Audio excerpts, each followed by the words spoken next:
காலை வணக்கம் சார். காலை ரொம்ப புரிஞ்சுக்கிட்டா சொன்னேன். வணக்கம் சார். சரி, இந்த அருமையான காலை வேளையில் உங்களை எல்லாம் சந்திப்பது மகிழ்ச்சி அடைகிறேன். இந்த பள்ளிக்கு நாளாகவே வர வேண்டும் என்று மனதுக்கு ஒரு ஆசை இருந்து கொண்டு தான் இருந்தது. ஆனால் அது இவ்வளோ அருகில் இருப்பது தெரிஞ்சிருந்தா இன்னும் கூட வந்திருக்கலாம். அந்த ஊர்லேருந்து வர்றது கொஞ்சம் சிரமமாக இருக்கும் பொழுது திருவாரூர் இங்கேருந்து பாலையூர்லேருந்து வர்றது கொஞ்சம் ஈஸியாக தான். அருமையாக உங்களுடைய பள்ளிக்குடைய அமைப்பே வந்து ஒரு ஹையர் செகண்டரி ஸ்கூலுக்கு இணையாக இருக்கிற மாதிரி 4 கவர்மெண்ட் நிலையாக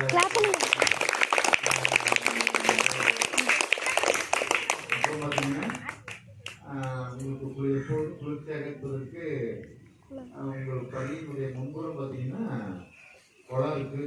அது குளம் குளிர்ச்சியாக இருந்தாலும் எனக்கு ஒரு வெப்பமாக இருக்கிறது என்னன்னா, நீங்கள் இந்த குளத்து பக்கம் போகக்கூடாது. குளத்து பக்கமே போகலாமா? போகவே கூடாது. காலையிலேருந்து சாயந்தரம் வரையும் இங்கேயே தான் சுற்றிட்டு இருக்கணும். கேட்டு எப்போதும் மூடியே இருக்கணும். ஆனால் இன்னொரு பிள்ளைங்க பார்த்தீங்கன்னா, நீங்கள் என்ன பண்ணணும், அக்கம் பக்கத்தில் உள்ள பிள்ளைங்க அது சப்போஸ் வெளியில் போணுச்சு, எப்பயாவது வெளியில் போணுச்சுன்னா உடனே ஆசிரியர் சொல்லி போகணும், டீச்சர் அவன் வெளியில் போகிறான் டீச்சர் அப்படின்னு சொல்லிடணும். யாரும் போகலாமா? சரியா? சரி, இந்த நல்ல நாளில் இந்த தினம் செவ்வாய்க்கிழமை, அது 15/7/2025 செவ்வாய்க்கிழமை. இன்றைய நாள் ஒரு முக்கியமான நாள். தமிழகம் முழுவதுமே விழாக்கோலம் போட்டு பள்ளிகளோரும் இந்த நாளை மிக சிறப்பாக கொண்டாடி வருகிறார்கள். ஏன்னா இந்த தினம் என்ன தினம்? அது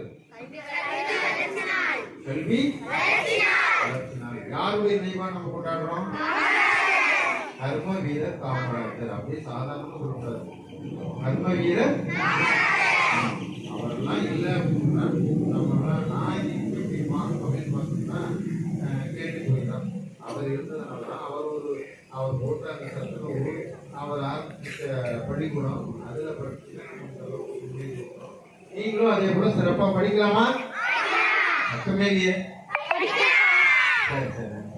ஏன்னா இன்றைய தினம் பார்த்தீங்கன்னா இந்த ஆங்ககுடி அருகில் உள்ள ஆங்ககுடி மேல்நிலைப் பள்ளி செயல்பட்டு கொண்டிருக்கிறதுன்னா அதுக்கு இந்த பள்ளிகளுக்கு வரக்கூடிய மாணவர்கள் தான் மிகச்சிறந்த மாணவர்கள்லாம் அங்கே நிறைய. இப்போ பார்த்தீங்கன்னா பெரும்பாலும் கேரளா ஸ்கூல்லேருந்து வந்து உடனே கட்டிச்சு படிக்கக்கூடிய பாலசன் குடும்பம் கூட ஒரு ஸ்டூடெண்ட் இங்கே தான் வந்தாங்க. ஆதிசூரியா இப்போ அது மாதிரி நல்ல நல்ல மாணவர்கள் தான் இந்த பள்ளிக்கூடத்திலிருந்து வந்திருக்கிறதுனால உண்மையிலேயே இந்த ஆசிரியர் பெருமக்களுக்கும் இந்த பள்ளி மேலாண்மை கூட இந்த ஊரினுடைய பெற்றோர்களுக்கும் வித்தியாச நன்றியையும் பாராட்டுதலையும் உங்களுடைய கைத்தட்டல் மூலமாக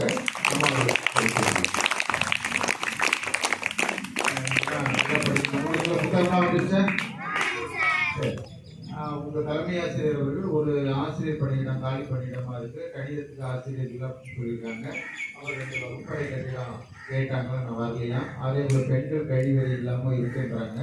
ஆக இப்போ மறுபடியும் நீங்கள் ஒரு லெட்டர் ஒன்று கொடுங்க, மறுபடியும் ஒரு லெட்டர் ஒன்று கொடுங்க. அதை வந்து உரிய அலுவலரிடம் அதை சேர்த்து நம்ம என்ன பண்ணிடலாம், உங்களுக்கான வசதிகளை அரசாங்கத்திலிருந்து பெற்று வழங்குவதற்கு தான் நாங்கள் இருக்கிறோம். அதை கண்டிப்பாக செய்வேன். வெறும் இந்த பள்ளியில் பணியாற்றக்கூடிய தலைமை ஆசிரியை மற்றும் அவரோடு பணியாற்றக்கூடிய 2 ஆண் ஆசிரியர்கள் மற்றும் உங்கள் பள்ளியில் இருக்கக்கூடிய ஸ்னேகா கணினி ஆசிரியை, அவங்க என்னடா அவங்க வந்து என்னிட்ட தான் படித்தாங்க. என்னுடைய ஸ்டூடெண்ட் தான் அவங்க. கேட்டா என்னிட்ட தான் வந்து எங்கள் ஸ்கூலில் தான் படித்தாங்க. மிக சிறப்பாக உங்களுக்கு கணினி சம்பந்தப்பட்ட சந்தேகங்களை எல்லாம் சொல்லிக் கொடுப்பாங்க. அதே போல் பெற்றோர் கழகத்தின் மூலமாக ஒரு ஆசிரியை நியமிச்சிருக்கிறாங்க. இது மாதிரி உங்களுக்கு தேவையான அத்தனையுமே கல்வி புத்தகத்திலேருந்து தொடங்கி காலேஜ் தொடங்கி செருப்பு, பை, பென்சில், கலர் பென்சில், அதே போல் அந்த வரைபட நோட்டு, டிராயிங் நோட்டு, மற்றபடி கிராஃப் நோட்டு, எல்லா நோட்டுமே உங்களுக்கு அரசாங்கத்தின் மூலமாக இலவசமாக வழங்கப்படுகிறது. நீங்கள் எல்லாம் அதை நன்றாக பயன்படுத்தி கொண்டு நன்றாக படித்து 8வது முடிச்சோடனே எங்க போனோம்? எந்த ஸ்கூலுக்கு போனோம்? ஆந்தகுடி தான் போகணும். சரியா? வேற எங்காவது போலாமா? போகக்கூடாது. ஏன்னா ஆந்தூர் ஸ்கூல் குறைவா இருக்கு சார், பரவாயில்ல, நாங்களாம் நடந்து போய் தான் படித்தோம், அதெல்லாம் நல்ல நிலைமையில இருக்கிறோம். அதனால நீங்க வேற அது எப்படிதான் இருந்தாலும் எங்கேயாவது போய் படிக்க ஒன்றும் பிரச்சனை இல்லை. ஆனால் இருந்தாலும் நீங்கள்லாம் ஒரு அரசாங்க பள்ளிக்கூடத்தில் தான் படிக்கணும். அரசாங்கம் கொடுக்கக்கூடிய நல்ல வாய்ப்பினையும் பயன்படுத்திக் கொள்ள வேண்டும். நீங்களெல்லாம் நல்லா படித்து வாழ்க்கையில் மிக உயர்ந்த நிலைக்கு வருவதற்கு இந்த நேரத்தில் கர்ம வீரரை நாமெல்லாம் கொண்டாடி கொண்டு வருகிறோம். அவருடைய பிறந்த நாளை கல்வி வளர்ச்சி தினமாக கொண்டாடி வருகிறோம். அவர் இல்லை என்றால் நாம் இல்லை. என்ன, அவரு தான் அந்த சத்துணவு திட்டத்தை ஆரம்பித்து வச்சாரு. குழந்தைகள் நீங்கள்லாம் பசியை இருக்கக்கூடாதுங்கிறதுனால தான், பசி இருந்தால் படிப்பு வராதுங்கிற சிந்தனை வராதுங்கிறதுனால தான் அந்த சத்துணவு திட்டத்தை ஆரம்பிச்சிருக்காங்க. அதன் பிறகு அடுத்து வரக்கூடிய அரசியல் கட்சி தலைவர்களெல்லாம் அதை பின்பற்றி இப்பொழுது காலை சிற்றுண்டியும் உங்களுக்கு கிடைத்து வருகிறது. ஆக அந்த காலை சிற்றுண்டியை கரெக்டாக 8 to 8:15 வந்துடணும். நீங்கள் எல்லாரும் சாப்பிடணும். மதியமும் நீங்கள் சாப்பிடணும். உங்களுக்கு ஏதேனும் தேவை இருக்கும் பட்சத்தில் அதை ஆசிரியர்கள் மக்களிடம் சொன்னால் நிச்சயமாக அது அரசாங்கத்தின் மூலமாக பெற்று வழங்குவதற்கு தான் நாங்கள் இருக்கிறோம். அதை பயன்படுத்தி கொண்டு இந்த பள்ளியானது மேலும் பெரும் வளர வேண்டும் என்று மனமாற உங்களை வாழ்த்துகிறேன். வாய்ப்புக்கு நன்றி.